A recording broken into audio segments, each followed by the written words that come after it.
নমস্কার বন্ধুরা, YouTube channel বন্ধুতে সবাইকে স্বাগত জানাই। শুভ মহালয়া। আজ মহালয়া, সবাইকে মহালয়ার প্রীতি ও শুভেচ্ছা জানাই।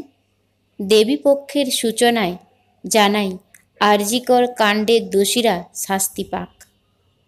অশুভ শক্তি, অসুর শক্তির বিনাশ ঘটিয়ে শুভ শক্তির উদ্ভাবন হোক। তো প্রতিটা নারী যাতে সমাজে সঠিকভাবে বাঁচতে পারে, সঠিক মূল্য পায়, তাই হোক। মূর্তি পূজার সাথে সাথে আমাদের জীবন্ত নারী দেহ যেন সঠিক মর্যাদা পায়। তো আজ মহালয়ার উদ্দেশ্যে আমি চলে যাচ্ছি মণ্ডপে। তো ঠাকুরের কতদূর প্রতিমা হয়েছে চলো দেখাই। তো টোটোয় করে চলে এলাম। এখন আছি বাজকুল সবজি মার্কেট। তো বাজকুল সবজি মার্কেটের ভেতরে এখানে যে মণ্ডপ হয়েছে সেখানেই এসছি। এখনও প্যান্ডেল বাঁধা চলছে। মৃৎশিল্পীও এসেছেন, উনিও কাজ করছেন। তো একদিকে ঝিরঝির করে বৃষ্টি পড়ছে, আর এই দিকে প্যান্ডেলের কাঠ বাঁশ এখনও বাঁধা চলছে। তো এই দেখো দেবী দুর্গার প্রতিমা এখনও তৈরি চলছে, আজই চক্ষুদান হবে। তো গণেশ, লক্ষ্মী, কার্তিক, সরস্বতী, সিংহ তো সবাই প্রায় হয়ে এসছে। মহিষাসুর এবং দুর্গা ঠাকুরেরও মুখ বাঁধা। তো এই শুভ শক্তি, দেবী শক্তি তো পরম্পরা বজায় রাখতেই এবারের পুজো। তো এইখানে দেখো আরও দুই মামনি এসছে দুর্গা সেজে, তো ফটোশ্যুট করার জন্য। আমিও এসছি ফটোশ্যুট এবং রিলস করার জন্য। আর এই দেখো সকালবেলায় আমাদের বিবেকানন্দ কলেজ অফ এডুকেশন এবং নার্সারি স্কুলের সহযোগিতায় একটা পথনাটিকা বের হয়েছে মহালয়ার উদ্দেশ্যে। আমাদের কলেজের বন্ধু বান্ধবী এবং মহিষাসুর হয়েছে শুভেন্দু। তো পুরো ভিডিওটা দেখতে থাকুন। ভালো লাগলে লাইক, কমেন্ট, শেয়ার করুন, আর অবশ্যই সাবস্ক্রাইব করুন বন্ধু। সবার পুজো খুব ভালো কাটুক, আনন্দে মেতে উঠুক সবাই। তবে এটাই প্রার্থনা যে আরজিকর কাণ্ডের মতো ঘটনা যেন আর দ্বিতীয়বার না হয়।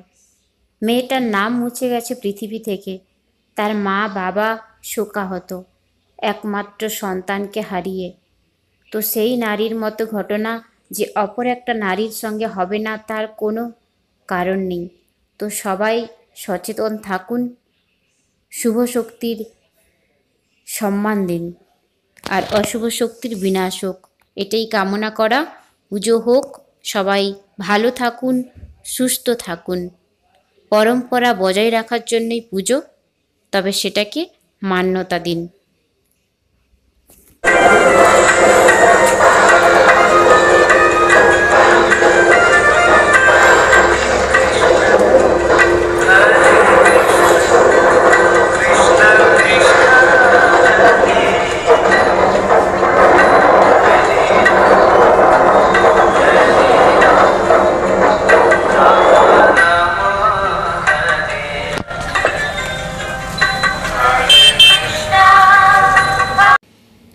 কেমন লাগলো আমার বন্ধু বান্ধবী ও ভাই বোনদের পথনাটিকা, তো সবাই জানাবেন অবশ্যই। তো আমি ডিউটিতেই আছি এখন, তো ডিউটিতে চলে এসেছি।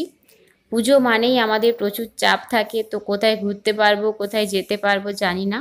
তবে ঠাকুর দেখার তো ইচ্ছে আছেই প্রতিবারের মতো। আর পোশাক আশাক ছোট্টবেলা থেকেই সত্যি কথা বলতে যে পুজো এলেই নতুন জামা কিনবো, নতুন জুতো কিনবো, এরকম কোনো ভাবনাই ছিল না। কারণ বাবা খুব কষ্ট করেই আমাদের দুই ভাই বোনকে মানুষ করেছে। তখন পড়াশুনো করে বড় হতে হবে, এটাই জীবনের নেশা ছিল। নতুন জুতো, নতুন জামার প্রতি আকর্ষণ ছিল না। তো এখনও জুতো জামার প্রতি আকর্ষণ নেই, তবে ঠাকুর দেখা, ঘোরা এটার প্রতি খুব খুব উৎসাহ আছে।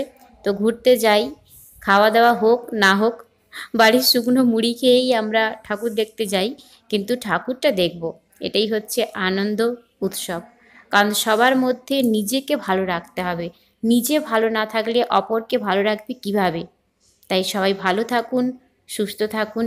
আজকে ভিডিওটা এটুকুই।